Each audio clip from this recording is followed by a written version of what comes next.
A few days ago, I was on LinkedIn trying to, liking and not liking the comments I see around, and then I saw an article about the popular sales methodologies reviewed and critiqued. And if there is one name that we can associate with value selling and with everything that relates to value selling, to outcome centric selling, that name is Bob Apollo. And I'm happy to have Bob on the show with me. Hi, Bob. Happy to have you on the show. Hi, I'm very pleased to be here. Thank you for the invitation. I'm looking forward to our conversation. Thank you, Bob. So I think, and I'm pretty sure that the audience knows who you are, but for the few people that don't know you, if you want to just quick introduce yourself, what you are and what you've done for the world of sales and so on. Well, I'll try and keep it brief.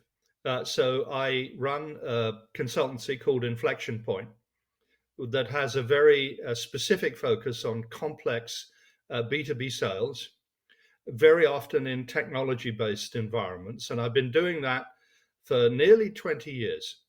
And before that, I'd had a career in corporate life. I'd worked for a bunch of startups, scale ups, and corporates.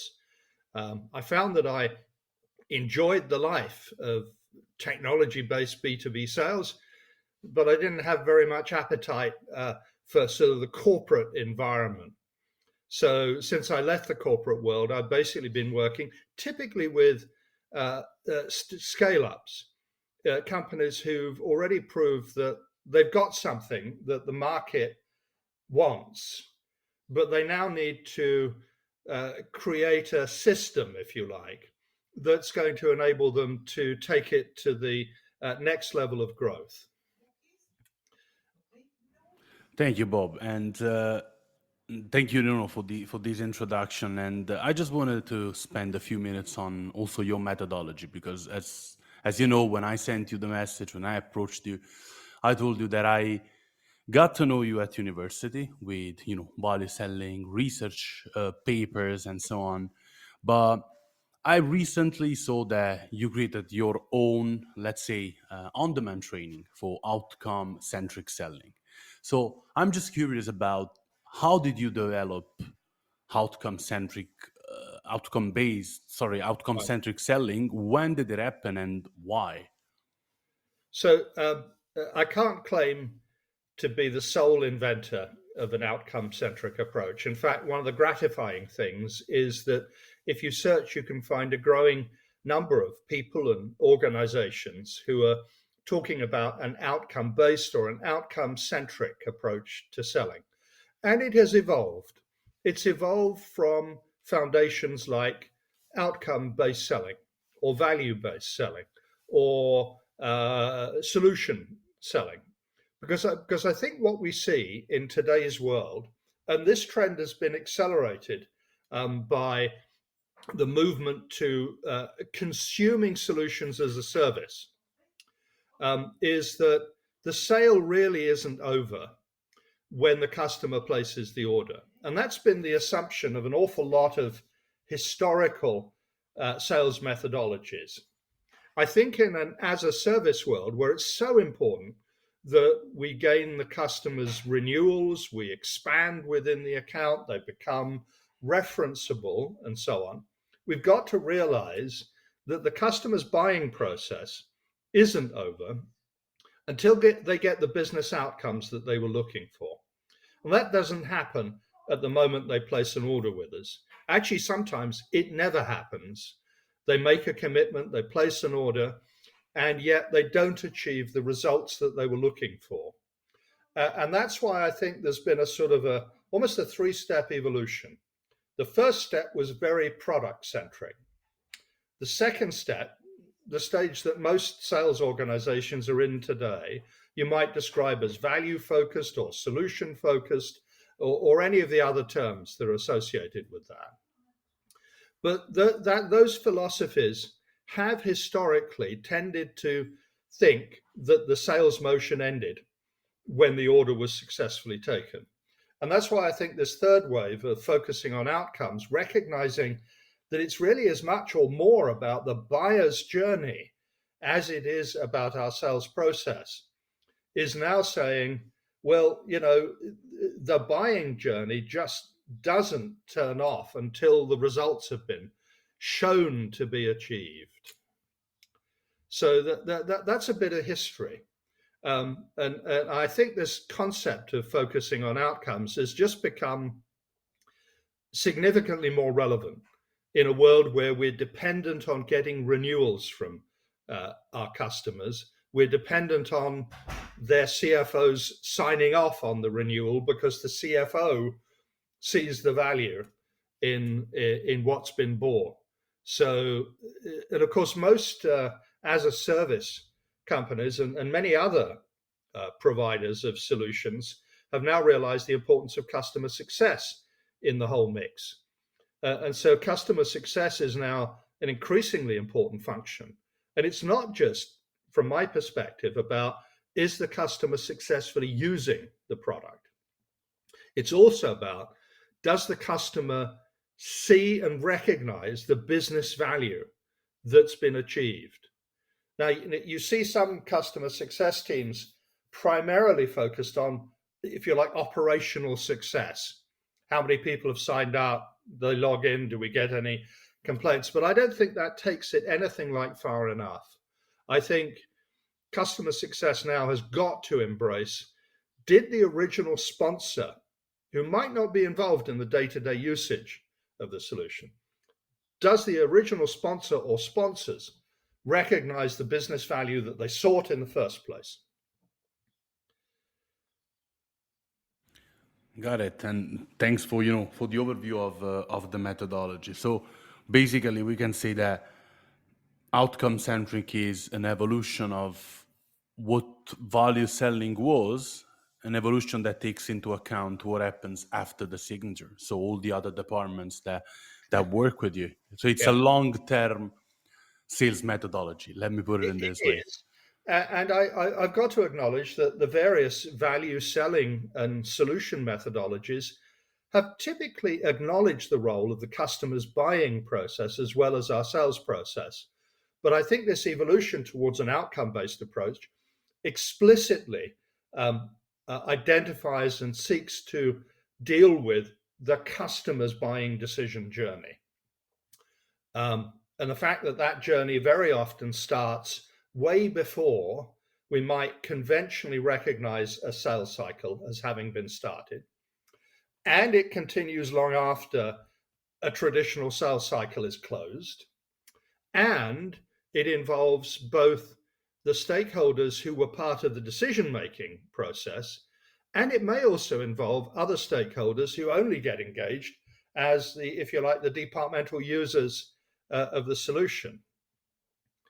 And so sales is always getting more complex, Bob, day by day.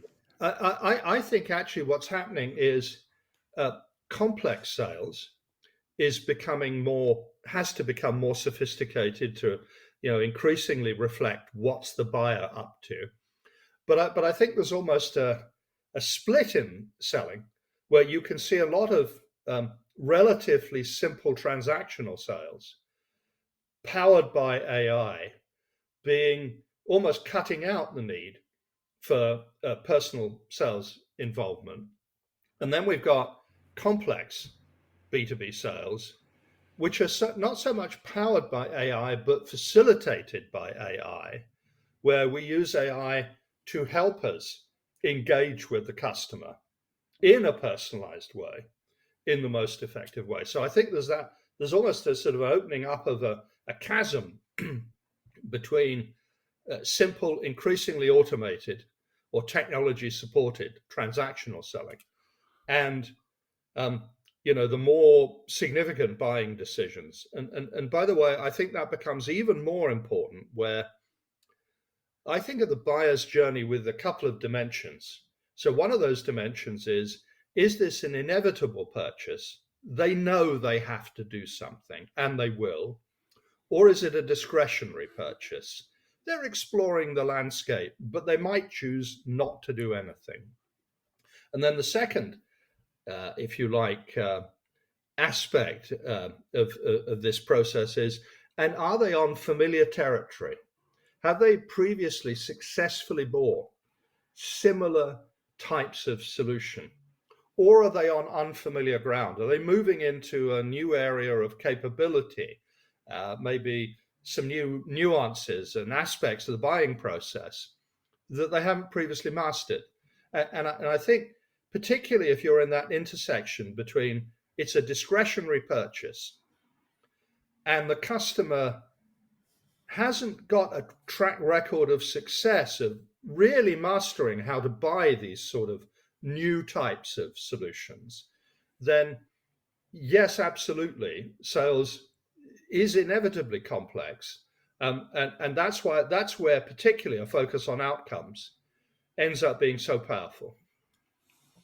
Thanks for the overview, for the answer, Bob. And I think that all these topics like makes us really close to the main topic we I want to discuss with you. We're Mhm. talking about intelligence, we're talking about sophistication, we're talking about the space of thinking, you know. And when we were kind of chatting on LinkedIn, you came up with an interesting subject. So talking about the importance of critical thinking in sales, because I think that from your perspective, you see how the crisis we are in, the crisis our profession is in, and how we're not able to define, you know, critical thinking and to accept how important it is for salespeople. So the first question I have for you is, how do you define critical thinking in sales? Well, I'm sure if you can go to the dictionary or the encyclopedia and get a number of definitions. In very simple terms, though, with particular regard to B2B selling, I think it reflects an ability to analyze information and form intelligent judgments. Now, of course, in order to analyze information, you've got to have a good understanding of the situation that you're involved in. You've got to know what you know for sure. You've got to know what you think you know, but you've never verified or validated it. And you've got to understand what you don't yet know, but you wish to know. And so, in support of that, gathering information, because you can't analyze what you don't know, um, then intelligent questioning that isn't just like a 20-point discovery checklist, questioning that adapts to what you just heard from the customer becomes a tremendously important part of making sure you have the information you need, that you've verified it, that you can rely on it, that it's not subject to assumptions or bias. And then you can make more effective judgments. Judgments which might include, is this a real opportunity or should I disqualify it? Is the customer on a familiar or an unfamiliar buying journey? Is this potential purchase inevitable or discretionary? So all of those things fuel our ability to think intelligently and to come up with the right strategies and tactics. Thanks for the answer, Bob. And I think that it's pretty forward to understand why this is important for us as salespeople. But I want to know from you, from your experience, from what you see, what do you think it's stopping us to develop this skill? Because I think that based on my experience, the companies I worked and work for, but the companies I support in my consultancy, there is no specific focus on teaching critical thinking to salespeople or also focusing on it on the coaching experience. So why do you think this happens? What stops companies to focus on this? Well, I mean, what I'll say is there are very good examples of sales leaders, sales managers, sales organizations who've done a good job of stimulating critical thinking. But I think it's somewhat unusual, unfortunately. So, why is that? Well, firstly, I think our education systems are perhaps not sufficiently focused on teaching people how to think. I think it may well be there's too much of an emphasis on teaching subjects and testing understanding of those subjects, but not doing it in a way that creates a general skill. And it's also a mindset, an attitude, whereby we look at information through a critical lens. We don't just accept what we see at face value. We don't allow ourselves to make untested assumptions, that we're aware of our personal biases and the way in which those personal biases can affect our judgments.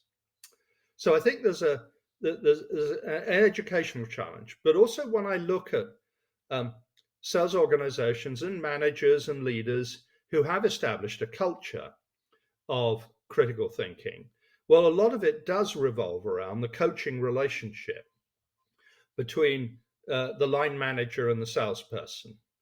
So for example, if I'm doing an opportunity review, well, yes, of course, I want to know what stage the opportunity is apparently at.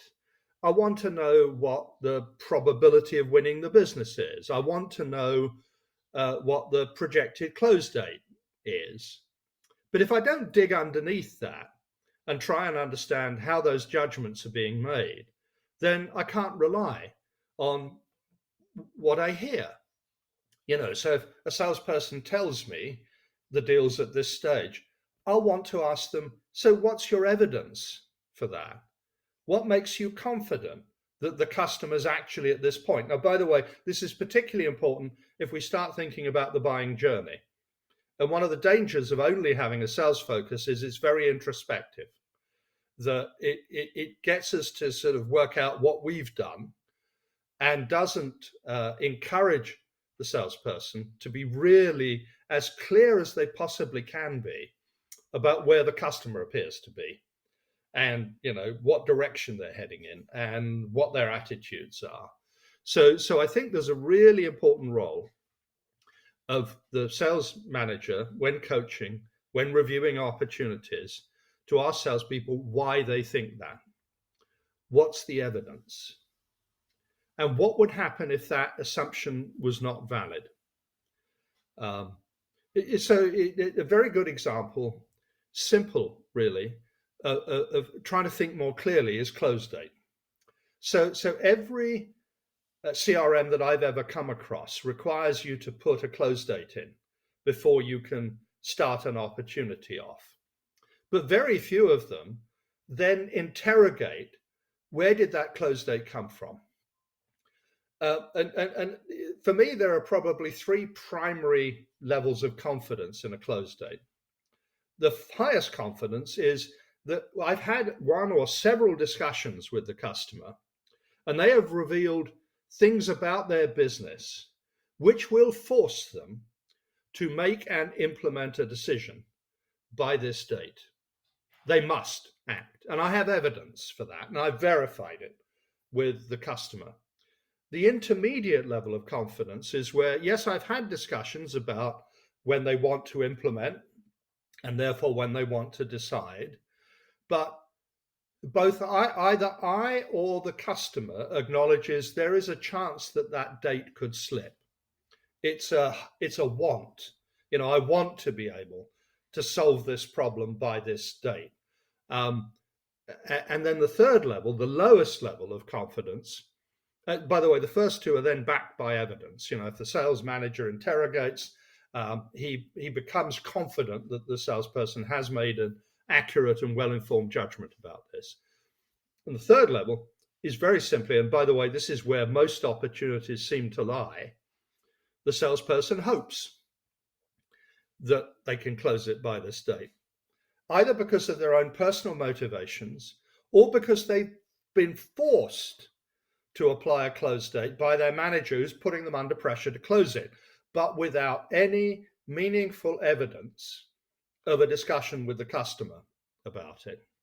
So that would be a very straightforward illustration of where we need to apply critical thinking. We need to seek evidence we need to test assumptions that are being made, and we need to recognize if we've got a load of close dates in our pipeline that are actually illusionary. Yeah, they're made up.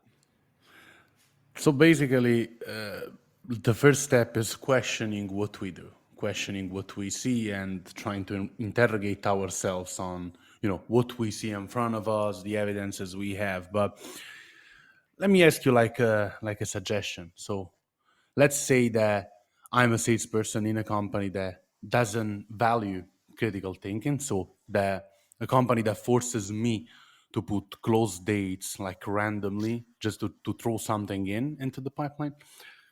What kind of suggestions would you give me to develop my critical thinking ability? So what should I do? Well, firstly, I think that's probably an indication. If you as a salesperson are uncomfortable about that environment, that this is not going to be the place where you're going to achieve long-term success as a salesperson, and that you would be well advised when you look for your next role, and maybe you need to look for it proactively given this, that you look for a company whose culture is supportive of how you want to behave and perform as a sales professional. But in the short term, I mean, I think there are a number of sources, my own blogs, my own online training included, which try and encourage individuals to look at the world through this sort of critical thinking. What's the customer trying to achieve, and what are the key points along their journey? So I think it is possible to self-educate, but the challenge is, without reinforcement from your management, it makes it much, much harder to become the sort of salesperson that you aspire to. Got it, and thanks for the answer. So another question that is like related to our main subject relates to KPIs. Mhm. That is a huge let's say interesting KPIs. Yesterday I wrote an like a comment.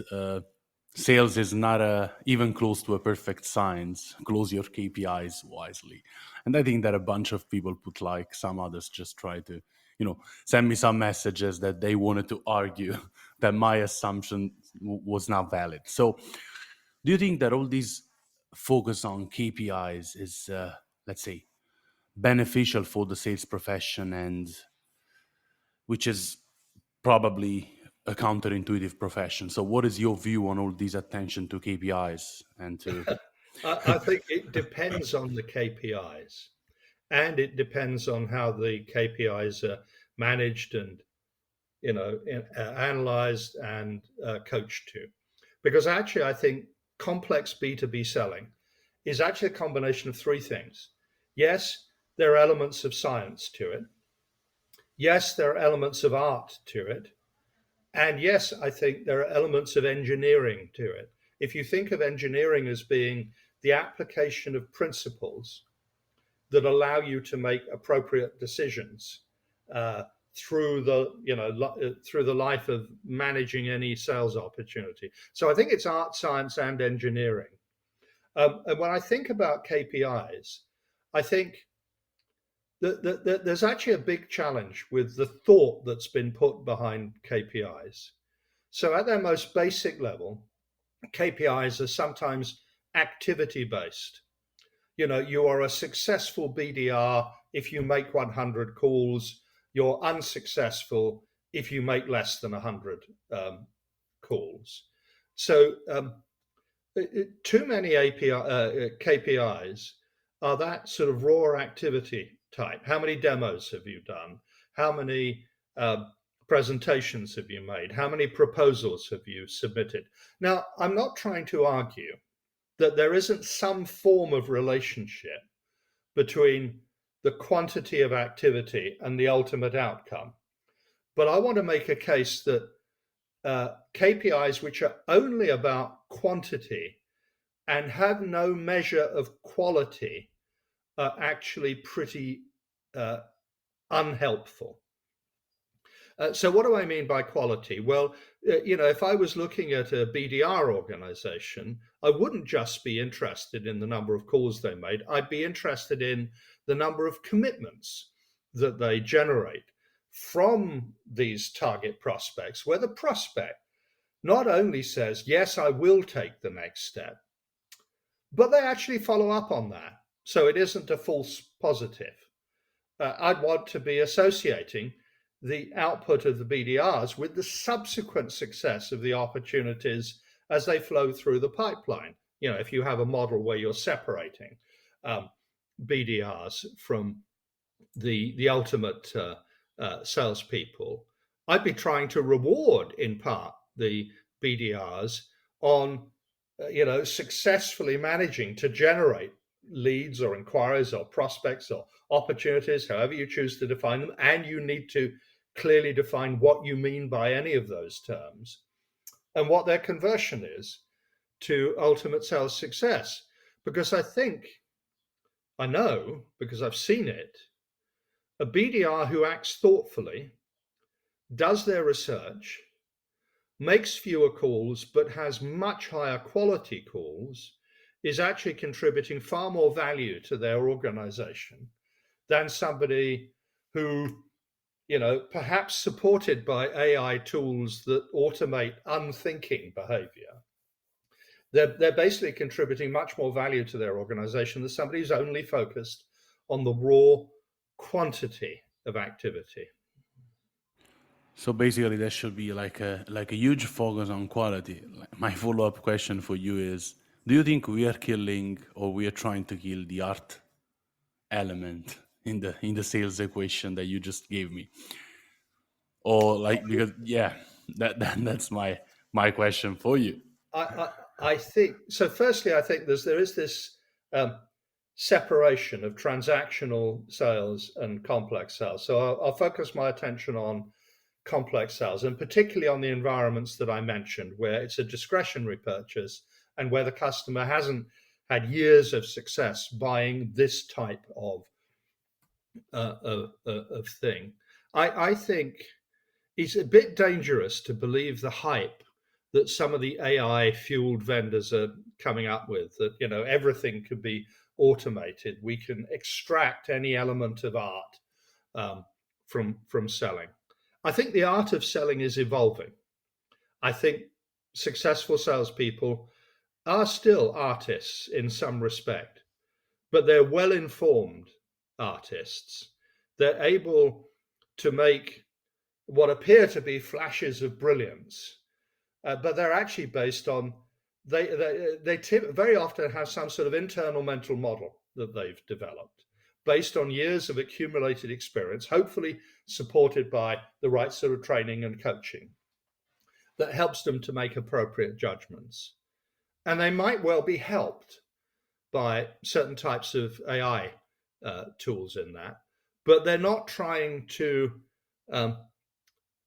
take away their own personal responsibility for artistry by saying, oh, the AI told me to do it. Maybe they're saying the AI suggested that I do this, and then I apply my own experience to judging what I should do. Now, I think some of today's AI tools, for example, when I first bought my meeting transcription service a few years ago, subscribed to it, didn't buy it, it simply transcribed, and sometimes with some rather amusing interpretations of what had been said. Now, that transcription quality has gone up, but what you see, the more advanced call recording and analysis systems now are extracting sentiment from the call. They're extracting key agreements. They're extracting next steps or flagging the fact that there were no next steps. Some of the most advanced ones are actually allowing you to input your own methodology. For example, you might input, well, here's what an outcome-centric sales call needs to cover. And they're able to assess the extent to which the salesperson asked good questions, shared insights, told stories, responded to the customer's questions. And this is a journey. They're not all at that point, but they're clearly moving towards it. Does that stop the salesperson being an artist? No, it simply gives them a better palette from which to paint. So we're building a craft, like day Yeah, by day. I hope so. I've certainly seen no evidence that, AI can completely eliminate the value of interpersonal relationships or critical thinking or any of the other things that we've been discussing. But it can be an extremely valuable tool, a support. Got it. Got it. That makes sense. And thanks for this answer. Now, Bob, I really wanted to ask you, what does the future look like for you, and future in terms of profession? Because I'm really looking forward to read a book from you, but I didn't find anything. So just give me a little bit of insights on this. Well, the future of selling. Basically, I think and I hope I've made a sensible bet that it's going to increasingly be fueled by an appreciation of what the customer wants to achieve.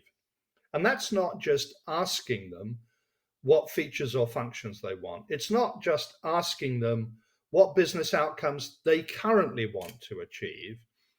It's actually stimulating the customer to think about the art of the possible and shaping their sense of what they could accomplish. Now, this has been a trend in complex B2B sales for some time, but I think the best B2B salespeople will become even more adept, not just at understanding what the customer seeks to achieve, but shaping and influencing what the customer seeks to achieve. I think we'll see CRM systems increasingly attempt to understand where the customer is in the journey, and not simply according to a narrow definition of what sales actions have been performed. Again, I think we can see a trend in that. I think we can expect the better CRM systems not to have one standard path for every opportunity, but to become situationally aware based on, is it a discretionary or inevitable sale, and a few other parameters to guide the salesperson down different paths depending on what we learn about the nature of the opportunity. And that's an area where I think technology can again help us. But I think we have to abandon the one defined sales process per organization. And we have to start thinking in terms of intelligently guiding the salesperson based on the volume of insight and information that the salesperson is accumulating. And it's not telling them what to do, it's suggesting and reminding and guiding, and it's learning. So again, I think we'll see, and none of these are brand new concepts, but I think they're just moving into the mainstream, where the technology, through its accumulated learning, can help us make smarter decisions, but it isn't making the decisions for us. It can help managers coach more effectively. Absolutely. So we are betting on a future where salespeople will be more sophisticated, sales will be, more complex, but we will have the chance to finally tailor our sales process to the customer's buying process and the systems we use to what they really do. I mean, not all sales. I think relatively straightforward purchases are increasingly going to become sort of friction-free. So it is, my projection is in that world where so it's not so much complex sales process as a complex buying environment. Multiple stakeholders, not yet convinced they need to act, need to develop a business case, not completely confident how they're going to make the right sort of decision. And a combination of technology and our skills as salespeople can help them. One of the books I've been recommending to clients is The Jolt Effect, written by one of the authors of The Challenger Sale.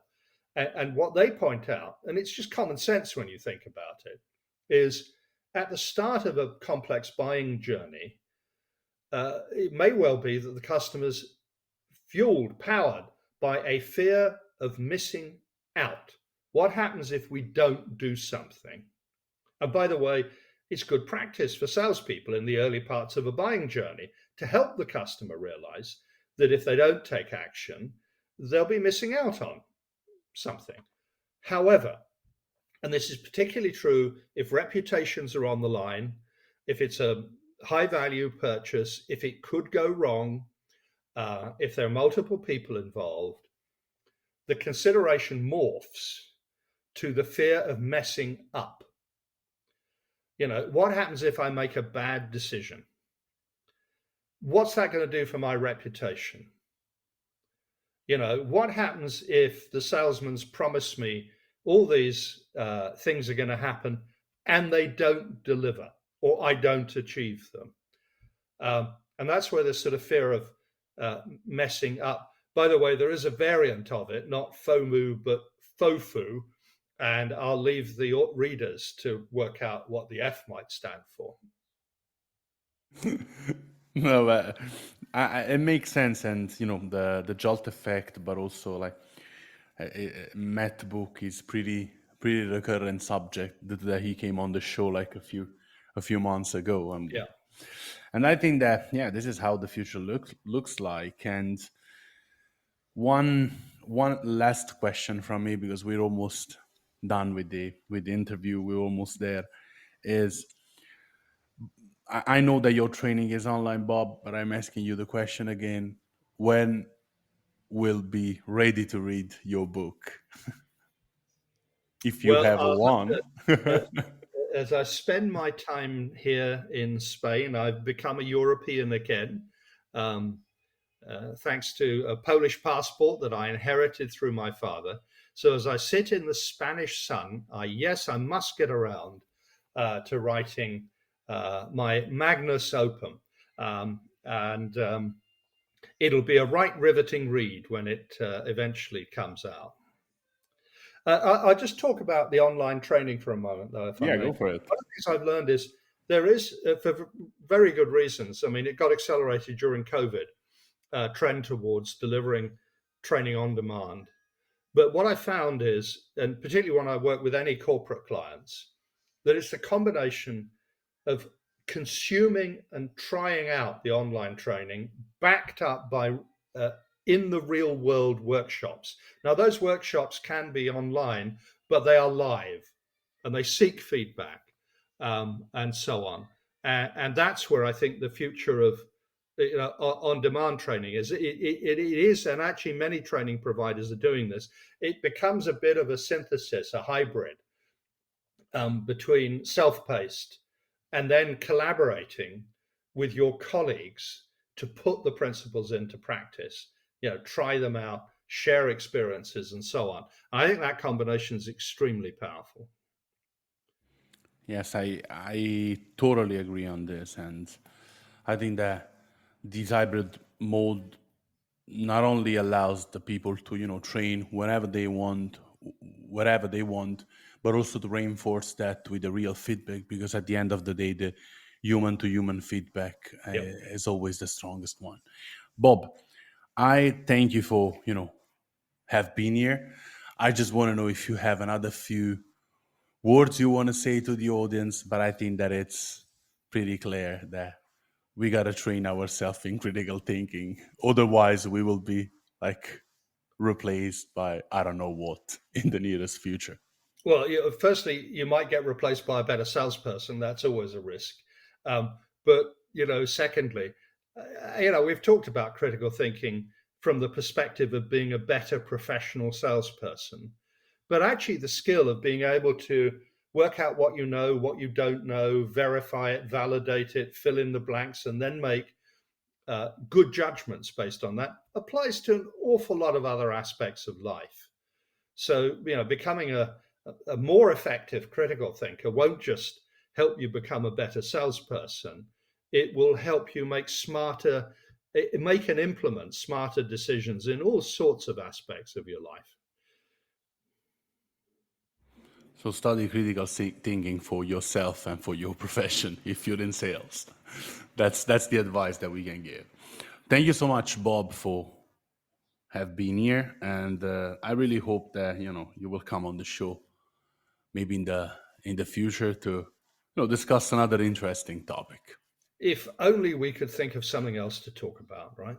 Absolutely, that is loads of subjects we can talk about, Bob. So everyone is talking about sales, so maybe we can add something interesting to the bucket. I'm sure we can. Thank you so much, Bob.